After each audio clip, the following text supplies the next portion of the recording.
call it beautiful, but that was beautiful. And I know people at home would definitely. But it's a testament to heart. Yes. And passion. Absolutely. And we will have up on the Facebook an interview with Sam Parker coming up. If it's not already there, it's on the way. He talks about what his coach told him in that moment. Wow. After being knocked down, how to pick yourself back up and keep fighting. It's like life, isn't it? That's real talk. When you're down, you don't have to be out. Even if everyone else is counting you out. Exactly right. These two guys, boy, they got a lot of energy. What's this weight class, about 200? Let's see, we're looking up here. This is the 172, 179. 172 to 79. These guys are pretty fast. And the question is, will they... Big right hand. Nice. Caught him right as he was stepping away.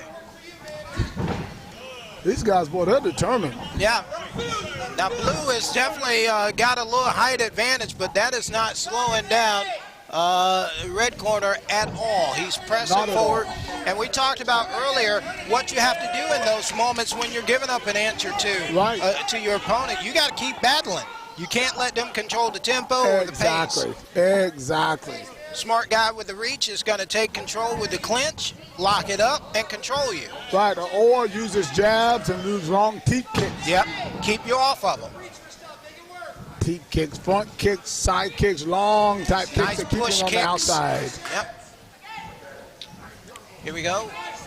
He's trying to find something on the inside there, Red. There he is. He steps through the guard. He gets into the clinch, drives the knee to the solar plex. Oh, nice little knees there to the rib cage, no doubt about that. Yep, they're going back and forth.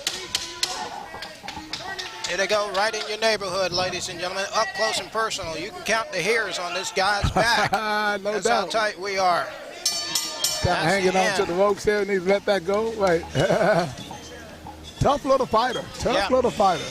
And a fight like this, it's got to be hard for the judges because both of them are in the clinch. Both of them are working back and forth. Trying to figure out who's got the advantage. It's got to be tough. Yeah, you know what happens with that, though? Sometimes it looks like a person is more busy than they are. They're not necessarily landing shots, but they're busy trying to, get control in the clinch. So not so much landing, though. So the judges should be looking at what is actually landing. But then it comes down to angles. It is. That's why you got judges all over the room. Right. Some might see those things. Others may only see the busy work. You're right on that in that perspective. But I will also tell you that when a judge is sitting at, they should kind of be leaning. This is my opinion. Some judges just look like this straight. That gives them one angle. But for me, I feel like you should be kind of rocking a little bit left and right to try to get that different angle. That's just me, though. Okay, I got you. Round number 2 here. Winner of this one will get themselves a trophy. This is fight number 20. Reminded to you, at some point here, I think between after 21, after I believe. 21, 22. I think, 22, one of the 20s. We're going to take a break, but the stream will stay right here, so you don't have to go anywhere. We'll be right here. You'll see our logo, but the action will not be over. We will be back with more action. Maybe we can play the theme song, Oh, it'll be on loop. You know what I'm saying. Yes, I love my yes, sir. People don't know. That is our theme song. When you hear that dun dun dun dun dun dun dun dun. Oh man, I love that, baby. Yes, sir. Yes. Talk about coming back here to Georgia. Last year we came right at the very beginning of the year. Yeah. We wrestled and battled through COVID. Yes. In the first year. Here we go. We come back in January later to avoid the New Year's holiday. Right. We've got that little COVID spike going on, but we've got our mitigation plans in play and working. Right.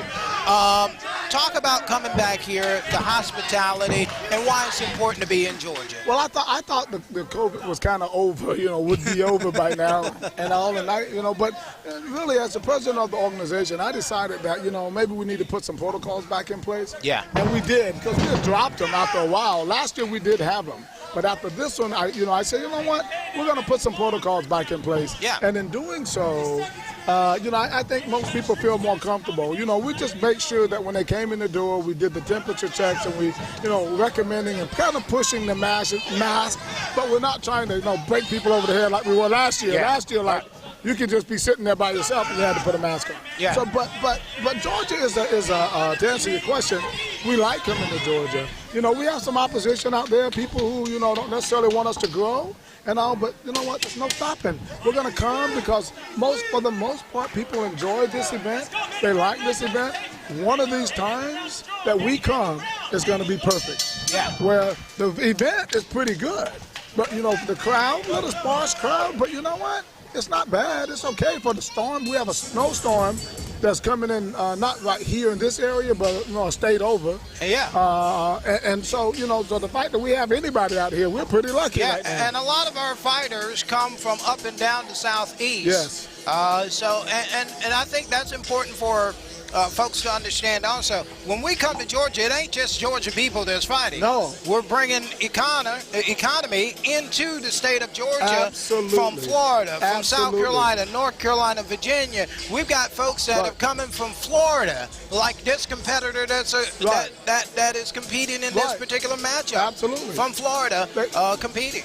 We got guys from California. We got people from Missouri, Kentucky. I mean, you name the states pretty much. There's somebody almost here representing them, and that's what makes it kind of a national event. And so again, this time we only have like 40 fights.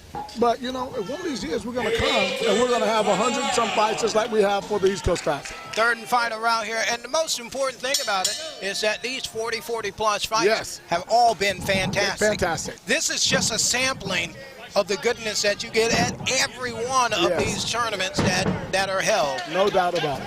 Gearing up for March East Coast Classic. The Spring Classic, March 18th through the 20th there at the Landmark Resort in Myrtle Beach, South Carolina. Registration is going on right now, akpromotions.org.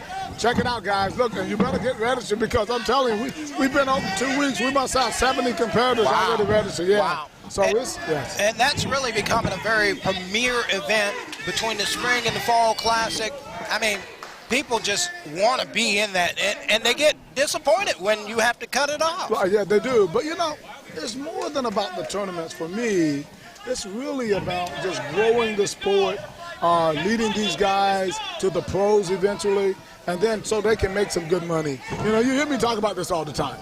Is that this is just part of the building blocks.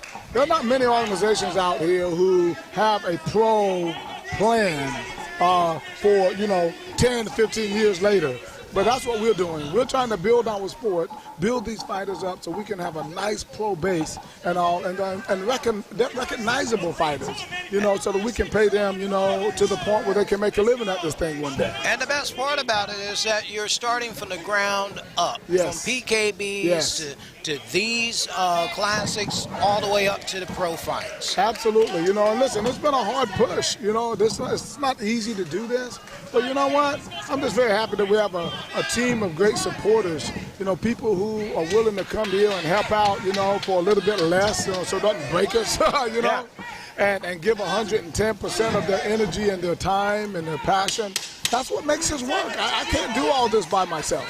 It is good people like you, Derek, and my officials like James Corbett and Mike Storm and Rodney Finn and all of these people, Anthony Bowie, all of these people who come here, to give us a hand. That is why the event is